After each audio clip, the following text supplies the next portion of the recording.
Allahumma sholli ala sayyidina Muhammad wa ala ali sayyidina Muhammad.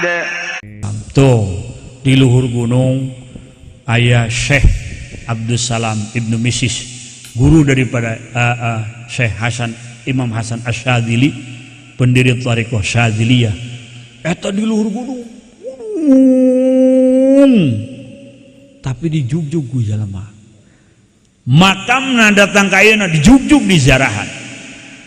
Padahal di luhur gunung, di tengah hutan, tidak ada kehidupan, tapi tetap di jugjug. Ya khairu may yammamal afuna sahatahu sa'yaw wa fawqa mutunil ainukir rusumi. Tuh, ku bersih-bersihna Kanjeng Rasul, ku bersih-bersihna qalbu Rasul, ku bersih-bersihna diri Rasul, rohna bersih. Nu lempang nu naik onta anu ti kajauhan pasti nuju ngamaksud ka Kanjeng Nabi Muhammad. Pengajian minggu Abah malam Sabtu geus sarees di masjid, ditanya dari Kalimantan, ditanya dari Jambi, dari Madura, ngerti gitu bahasa Sunda. Orang Madura ditanya, terus ngerti Bapak bahasa Sunda? Saya enggak ngerti, tapi paham lah, sedikit-sedikit saja saya paham. Aduh, enggak remah deh, ngerti yun untuk, tapi paham hatena nol, dipasrahkan ke Allah, narima cahaya. Aya orang Jawa di harapan Imah Bayasin ngaji geus 5 tahun, berarti 6 tahun yang tahun ieu. Diuk badinya nyumpah majikan. Tapi teu ngarti bahasa Sunda. Saya sudah lama ngaji. Bahasa Sunda ngerti mah? Enggak. Setik-setik doang. Setik-setik. Padahal geus kebel ngaji. Tapi setik ngebisa sih, kadang-kadang mah ngomong Sunda, teka ciri ngomong Jawa nanya, eta ting beledug naon mas eta. Tapi manehna diberi paham ku Allah, cai bersih diterima. Ya, tah, ya khairu may yammamal afuna sahatahu sa'yan wa faqa mutunil ainukir rusumi. Datang kabeh sampai di hiji waktu kaulah keur kebeneran aya di Cilongok, aya polisi leungit pistol minta cai ke Abah. Polisi leungit pistol, cak urang matul ka Kapolres bae ka atasananya atawa ka Kapolda, laporan pasti. Tapi kan aya sugesti nu luar biasa, ieu pistol leungit minta cai ke Abah. Kadang-kadang aya nu pigengkeun urang ge, tapi teu jengkel ngan salah kadar gitu. Ih jelema terlalu amat, handphone rusak minta cai ka Abah. Atuh ka counter belon teh budaknya. Rada kurang cager urang teh jelema. Abah susurian bae. Tadi aja jelema je budak orang handphone rusak minta cai cenah. Aya kene jelema na geus balik. Ih jelema cager tante. Handphone rusak minta cai, salah gitu balik-balik minta cai, gitu kan? Salah di nu ngora bae teu balik-balik minta cai ke Abah. Nu mobilna leungit minta cai, nu duitna teu dibayar minta cai, anu anakna teu pulang-pulang minta cai, anu rumah tangga berantakan bae minta cai, sakapeung-kapeung aya jelema teu dahar minta cai jeung kejona sagala ka Abah. Ilu dahar ngaranna namanya. Apakah tidak ada di sekelilingnya orang yang fasihat bacaannya? Tentu ada. Apakah tidak ada di sekeliling mereka itu orang yang hafal doa? Tentu ada. Apakah tidak ada di sekeliling mereka orang-orang yang bacaannya bagus dan indah? Tentu ada. Tapi ruh mereka tidak tertarik, karena orang-orang yang sudah bersih itulah yang bisa menarik ruh manusia sehingga kecenderungannya akan tiba kepada orang yang bersih mengikuti jejak Nabi besar Muhammad sallallahu alaihi wasallam. Atuh jelema minta cai ka urang. Cek nang cai yo. Moal linung wae. Tapi guru urang para habaib, ya Allah, tas dahar diincar, cesep sangguna diperebutkan, karena yakin di situ ada kebarokahan. Urut dahar urang mawe, lalur doang jeung kotok. Urut dahar urang mah. Laju urang make jubah, make udang-udang dahar teu dibeakeun supaya anu nyamber kotok paling ya. Moal bisa dibohongan roh moal. Moal bisa. Cai urut urang minum teh nantinya. Sana berebutan, cokot paling ku jelema. Cur bari pijen kabaruan. Bah, matak teu bisa urang takos aranjeuna, cintailah mereka. Tidak bisa kita seperti beliau-beliau itu. Cintailah kepada mereka yang sudah punya makom di sisi Allah, sehingga kecintaan itu akan menjadi sebuah jalan turunnya pertolongan. Karena Rasulullah mere syafaat kepada Nabi jeung Rasul, Rasulullah mere syafaat kepada umat-umat panggeden-panggeden di mata Allah, ke para wali nyiaran murid-muridna, para kiai nyiaran santri-santrina, para ulama nyiaran jamaah-jamaahna. Ketika hati kita sudah terikat penuh dengan kecintaan kepada ahli-ahli Allah, di akhirat ge urang bakal ditulungan ku maranehanana. Amin ya Allah ya Rabbal alamin. Para jamaah rahimakumullah, wong ieu dieu aya Habib Nopal ti Bandung, manehna ayeuna mah Tangerang. Urang sepatah dua patah ngupingkeun nasihat ti anjeunna. Mudah-mudahan jadi bekal ke orang kabehan. Pada beliau waktu dan tempat dipersilahkan. Habib, ya nasihatan kami Bib ya pinuh ku kagalawan, pinuh ku kabingungan. Mentak kudu sering-sering ngadenge nasihat. Lamun orang teu ngadenge nasihat, teu ngadenge pencerahan batin, karena batina kusut, mun batin kusut ya kehidupan bakal kusut. Mata kepada Habib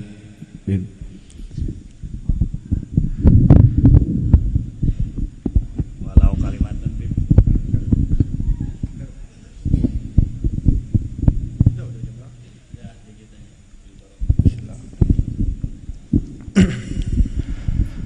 Assalamualaikum warahmatullahi wabarakatuh.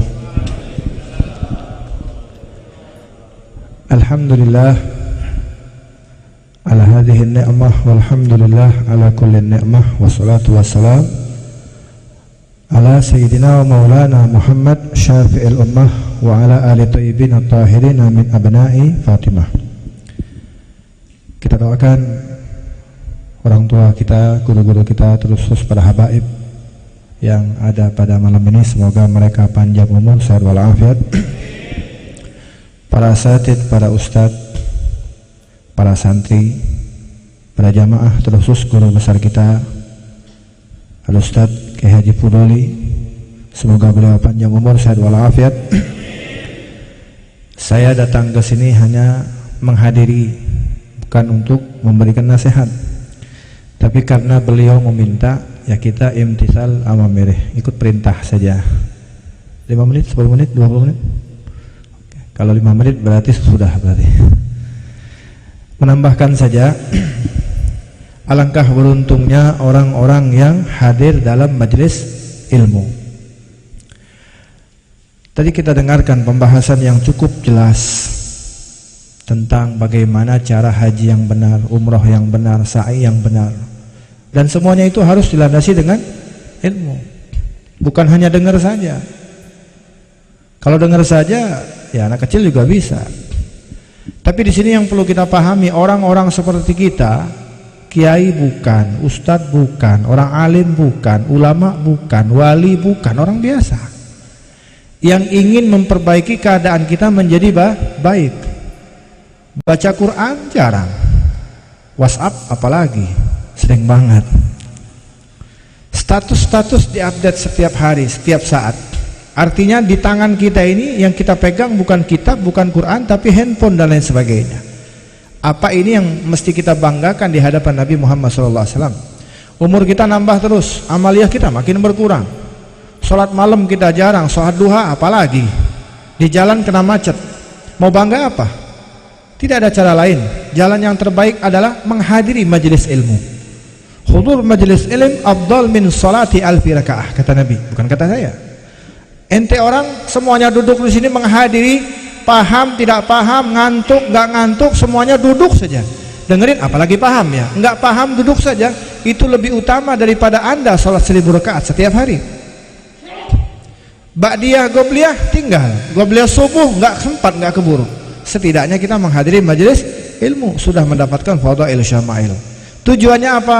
Kata Imam Al-Habib Ali bin Muhammad Al-Habsi, tidak ada yang bisa membuat bahagia, membuat gembira, membuat senang hati Nabi Muhammad kecuali 3. Maka jadilah orang-orang hamba Allah yang nyenangin Nabi, jangan yang nyakitin Nabi. Bagaimana cara nyenangin Nabi? Ada 3. Tulis, hafalkan, amalkan. Insya Allah kita menjadi orang-orang yang termasuk menyenangkan hati Nabi Muhammad SAW. Yang pertama sudah kalian lakukan, menuntut ilmu. Ini yang bisa menyenangkan Nabi ini. Bangga Nabi Muhammad. Yang kedua, mengamalkan ilmu. Apalagi setiap malam Kamis, ya jangan lupa lah bawa pena, bawa buku. Qayyidul ilm bil kitabah, kata Nabi. Tulis. Setiap malam Kamis kita hadir, jangan sia-sia, jangan hanya dengerin saja. Tulis sampai rumah, amalin. Kemudian yang ketiga, kata Habib Ali, kalau bisa nyenangin Nabi itu, yang ketiga adalah mengajarkannya. Nah, kalau sudah kita termasuk orang yang nyenangin Nabi, mudah-mudahan kita adalah termasuk hamba-hamba Allah yang tentunya pasti akan dikenal oleh Nabi Muhammad SAW. Dalam satu cerita, Al-Imam Ghazali pernah menceritakan satu hikayat. Sebelum saya cerita, saya mau nanya nih, kalau kita mimpi jadi raja, mimpi nih, nanti malam mimpi nih, berarti ada bab mimpi juga kan, mimpi ketemu Nabi ya. Kita mimpi jadi raja, dalam mimpinya senang nggak jadi raja? Jujur aja, senang nggak? Dalam mimpi kita bisa jadi raja, punya prajurit, punya permaisuri, punya jabatan tahta, itu dalam mimpinya senang nggak? Bangun tidur, liar aing, betul nggak? Terus mimpi bisa terbang. Bentar-bentar kita ke Mekah, ke Madinah, mimpi ini terbang. Mau kemana lagi? Ke Tokyo. Datang ke Tokyo ketemu Doraemon. Terbang tuh kita, mimpi. Dalam mimpi senang nggak? Senang. Bangun mimpi, liar aing.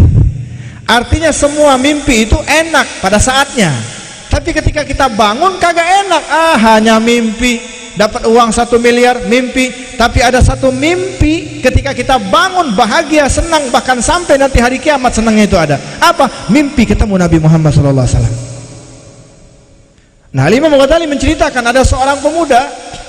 Pemuda ini mimpi melihat ada rombongan sedang berkumpul. Ya, ada yang ngucapin salam.